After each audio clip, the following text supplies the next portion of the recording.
I am Felix, and I had the pleasure to host the workshop on alternative or non-traditional research outputs together with Rob Johnson and Max Mostert and a fantastic crowd of participants.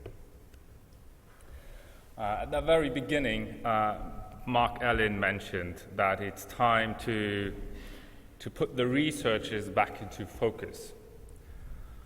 And the last 2 days, what we did is exactly that. And what we saw is that researchers are not only authors that write text, they are also experimenters in their labs. And what comes out of their labs is an enormous wealth of output, which could be textual other than articles, or monographs, for example. Very many of them now is digital. Think of data first and foremost. We could also images, all kinds of measurement results, and so forth. And of course, it's a lot of physical output. It could be genes. It could be living species. It could be rocks from earth science researchers who are collecting them, or all kinds of chemicals, materials, peptides, and whatever else.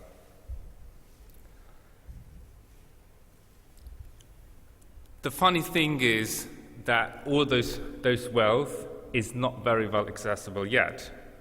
And at the same time, after hundreds of years of experience, the community of publishers and librarians and researchers gathered enormous experience in making this particular piece of information accessible. Once we looked at the reason to withhold other kinds of output, and also to the conditions that make it more easy to disseminate, we found that there's actually a lot of parallels. What makes it easy to disseminate your data or your output in general is discoverability, peer review, standards, incentives, metrics, everything publishers and librarians and researchers are well familiar with.